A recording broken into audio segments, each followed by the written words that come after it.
Hi, Anya. It is so great to see you, and I love your backdrop. It's already giving us a taste of of one of the reasons that we're all going to be convening in Aspen this week, and looking forward to it. Great to see you. Thank you. Great to see you too. And I look forward to seeing you in Aspen tomorrow. Yes, indeed. So let's give people a little bit of a taste of what to expect from the forum this year, what may have changed, what hasn't from years past, and I'll dive right in and ask about a major event that has reordered some of our international institutions and how we're thinking about foreign policy, which is of course October 7th, Yeah. and war, which is reshaping the Middle East as we speak. How are you going to implement that into the agenda for this week's sessions? Absolutely. Thanks. I look forward to seeing you and all of the other great journalists and speakers in Aspen starting tomorrow. It is going to be an eventful week. As you know, and as you just previewed, great powers are acting badly.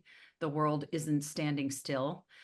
We have a huge amount of things to discuss, both on the international stage. We'll be discussing the Middle East, as you know, with a series of one-on-one conversations of all the different people relevant to that conflict. All the We're also, of stakeholders, course, yeah. going to talk about China. We're talking about the future of technology. But our real focus this year, which is particularly poignant, I think, in light of the events of this past weekend and the attempted assassination of Donald Trump, is our our goal for this year really is to drive new collaboration and new partnerships.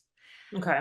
It may sound hokey in this time where everybody is, there's just so much chaos and everyone is reverting to strong men, individuals. But our goal at Aspen is really to step back from all of that, to use the beautiful mountains as a backdrop, to get away from our day to day, the inbox of the egos, and think about what great things can we do together. So we have some pretty fascinating new collaborations, like we're working with the Walton Foundation to really think about how national security and STEM education in particular tie together. We're talking about new things that NATO can do and how it can reach out beyond its original mandate. We're talking about new partnerships to maybe bring peace to the Middle East. So those are all of the kind of things we're hoping to be Yeah. discussing.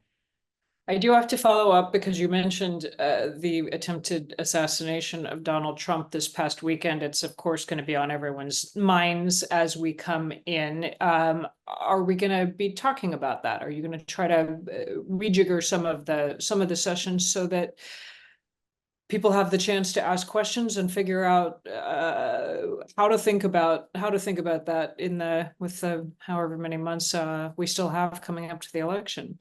Yeah, we hope so. I mean, our goal is always, you've been such a great supporter of the forum, and our goal is always to talk about the relevant issues of the day, but to Yeah. talk about them from a more reasonable, thoughtful, nuanced perspective. And so this will be ideal for that.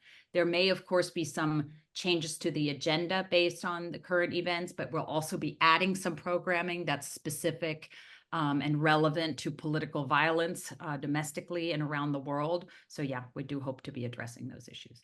Is it? I mean, the whole idea of trying to figure out how we come together, how we build something, new partnerships, does it get even harder in an election year where, as we just saw, tensions could not be running higher? Or in a way, are you hoping and expecting that we so need a forum like this where you can try to talk across partisan lines? Yeah, I do think in a way, what happened this past weekend has shocked everyone so much that, we're always on this page and you're on this page with us.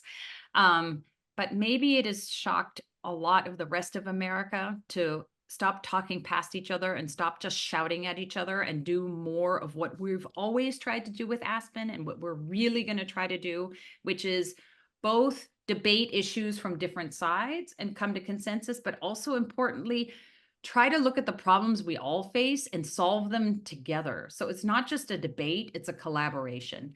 Um, Maybe that's a little idealistic, but I think idealism is what we need in this moment. What kind of questions, what are you hearing is on the minds of some of the foreign officials, foreign guests who'll be joining us in Aspen? That's a great question.